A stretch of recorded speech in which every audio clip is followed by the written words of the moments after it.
Darksiders was a lot of fun. Had a lot of Japanese elements like Zelda, but it played like a God of War or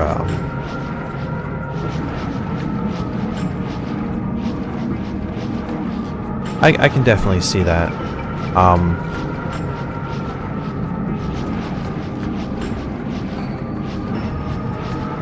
I'm pretty selective when it comes to games like that. Not too many games will I play and be like, okay, I definitely want to listen to this in Japanese. If I wanted to do that, I just imported it when it was its native language as opposed to, localization. There are some games that I think are kind of fun to play that are Japanese exactly just like that. But I do enjoy just, if it nowadays with voice acting, definitely. When it's localized for Western audiences, I'll play it. My collection of games does not really have too many traditional, just straight up Japanese games on it.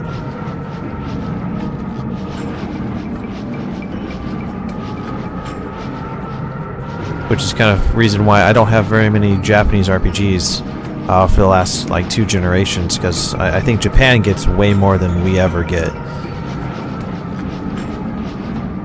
And their quality's kind of been dropping.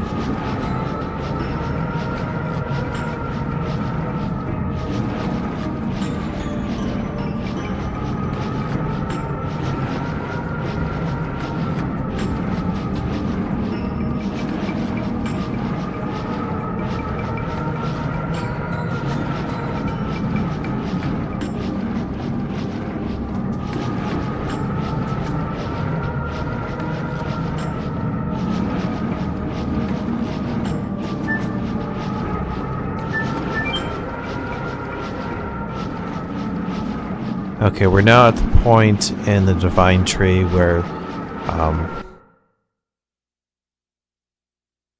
every character is going to be getting their own boss fights. It's funny you mentioned that. This is where both East and West development kind of have merged to where the defining category of what's a Japanese role-playing game and what's a Western RPG has kind of been blurred. That line is not easy to define anymore. More Western RPGs are providing the same types of things we, for those of us who are big JRPG fans back in the day, can get on board with and really enjoy playing without having the little kind of hiccups and kind of slow down and drag that a more traditional JRPG would be known for.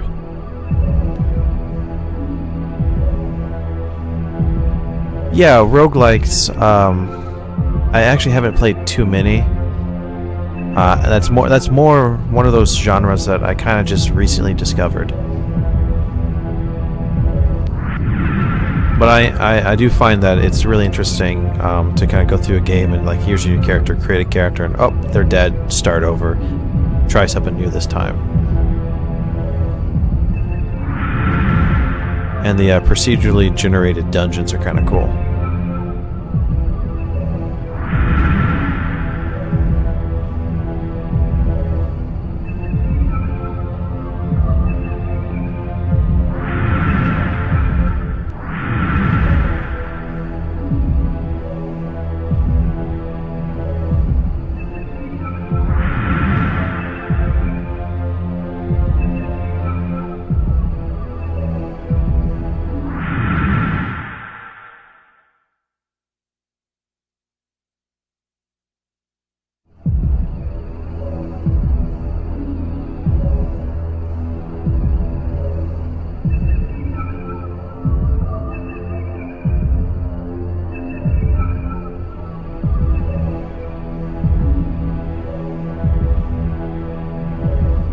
The interesting thing about Skyrim, I picked it up off of Steam when it was like 50% off very shortly after release, and I never actually got to play all the way through it.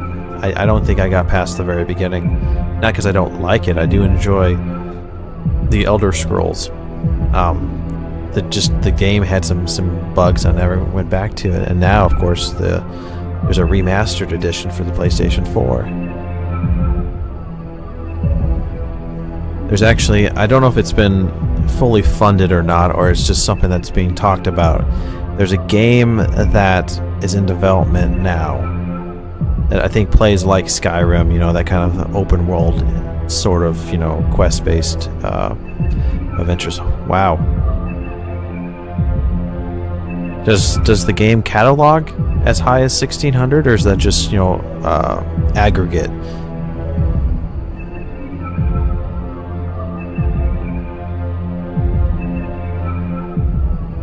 Well, my PC's about 4 years old. What was top of the line is kind of... I'm thinking I might have to save up and kind of rebuild a brand new PC from here on out, but it'll be somewhere down the road for that. But there's a game. Before I forget that, there's a game where you'll let's see. We want to go. Yep, right. Pick that up. Which is it's a frozen jet. We don't need to worry about that.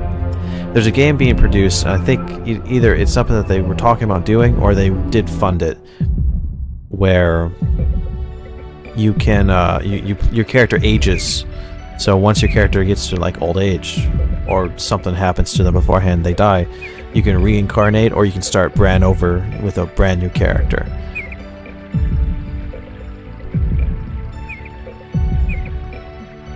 The issue with mine is there's no problem with mine right now, but when I built it 4 years ago, pretty much the motherboard and the type of socket port for the CPU, the socket type, the pin type. My current CPU is pretty much it's an i5 Intel processor, but quad core. It's already the fastest I can possibly get for that particular socket type, and since the motherboard can only have that one type, and the graphics card can pretty much be updated, but other than that, it's replacing the CPU and replacing the motherboard. I might as well just build a brand new PC for that. Yeah, I believe it is. I think it's an MMO, some type of computer game.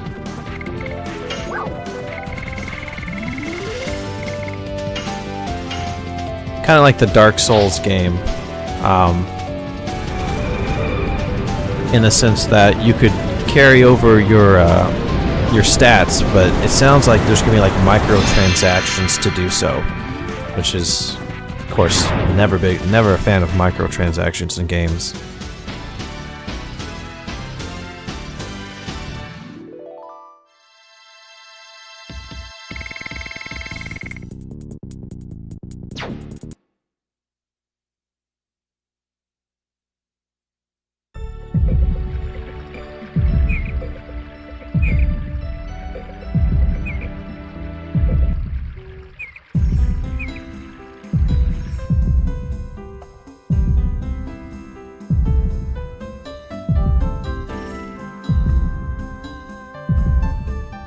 Okay, so it looks like Miranda is up first.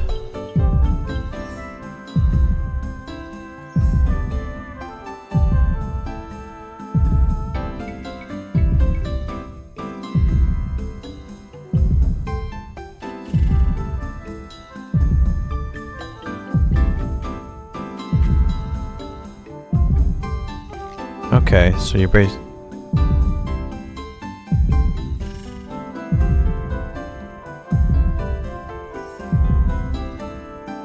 Okay, yeah, I see. What if you die prematurely? Because, I mean, I understand the concept of, I thought, well, maybe it's not. Maybe I misread something. I thought that it was, you could either start a new character and that's what you're basically paying for. Or maybe it's, if your character dies before a certain point, you can reincarnate. It's been a while since I saw any kind of news on it.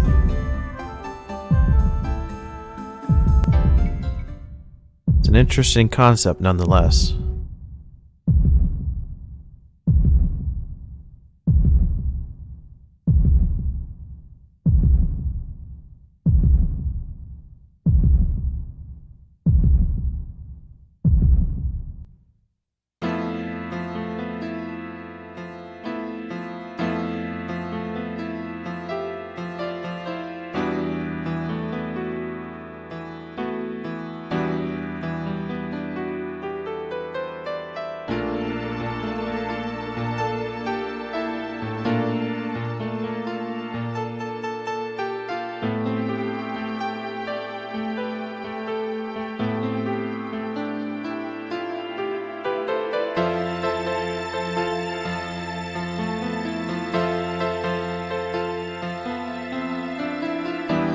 Okay, I think I understand. So pretty much, if you die, it kind of takes time away from you. So that if your character is going to live, say, 6 months, you're kind of eating away at your remaining life, whatever it turns out to be. That's an interesting concept.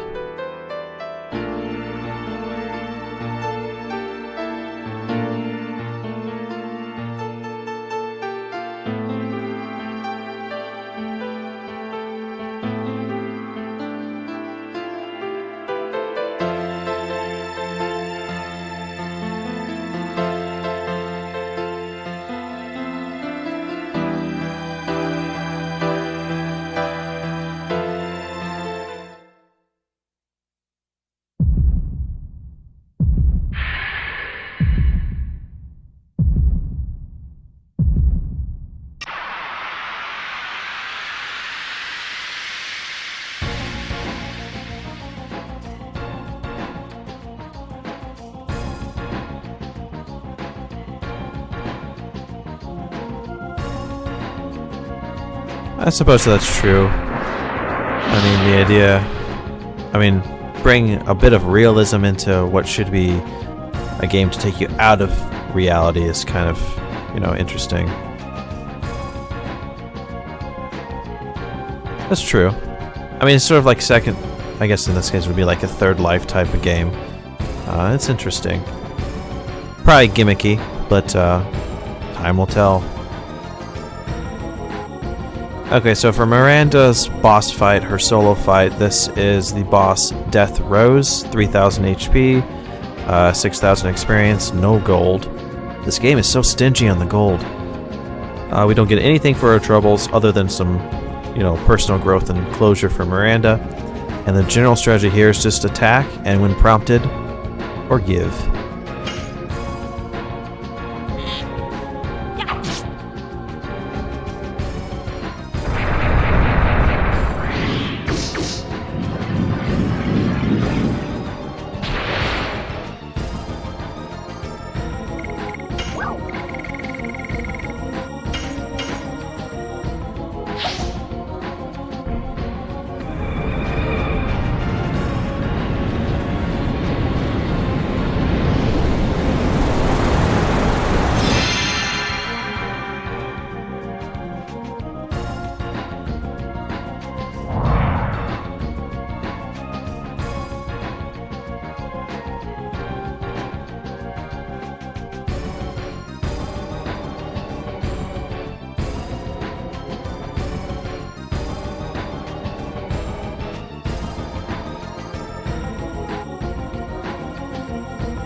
Okay, that sucks.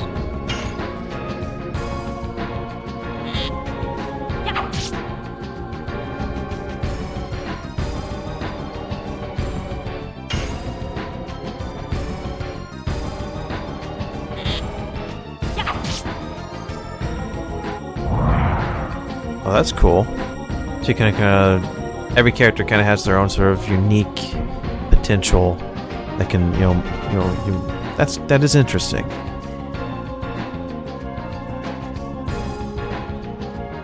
if they can actually pull off what they're claiming to want to do with it, I think that would be a very interesting game. Maybe even more so if they add in the virtual reality kind of stuff, the VR technology, which I admittedly have not had a chance to play with, and I hope it's not gimmicky just like 3D tends to be for movies.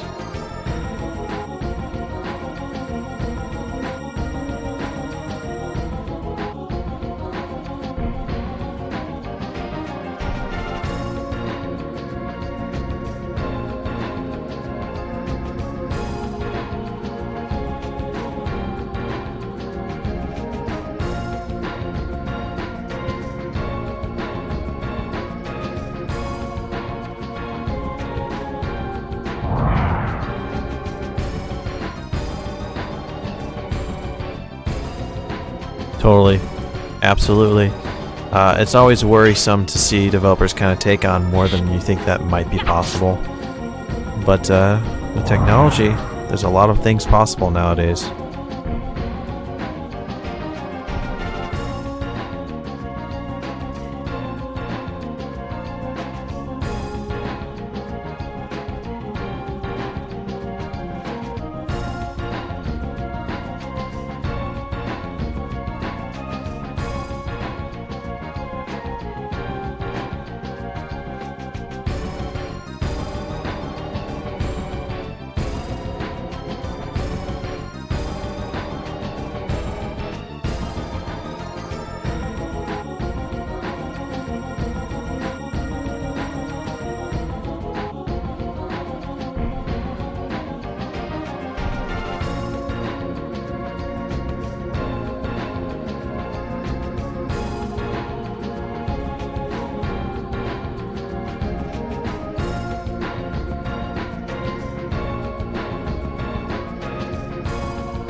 Okay, that's kind of interesting.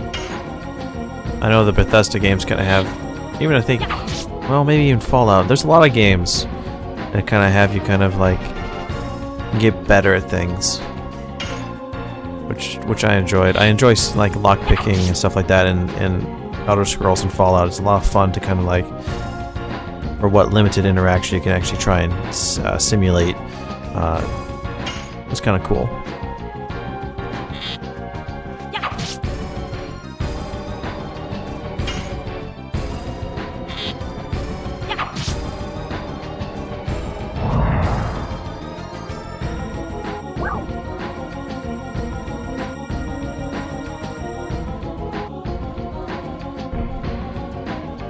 Okay, so in order to finish this fight, we do have to forgive her, so we will forgive her.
Okay, we can pick our party. I'm obviously going to change out Haschel for Miranda, since they're only in their 30s and we're pushing mid-30s, almost to the 40s. Well, sort of.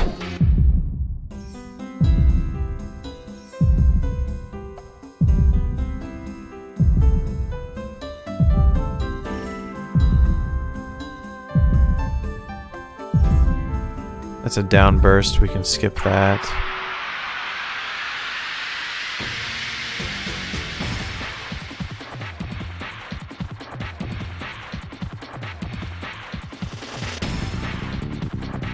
There's those little dragons again.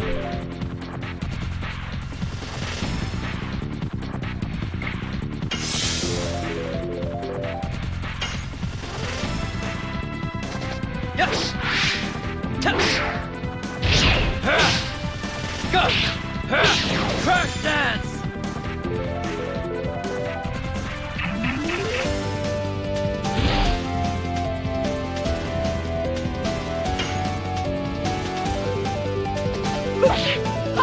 Die. More and more.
Okay, so first things first, we have the option to save. We're gonna do so.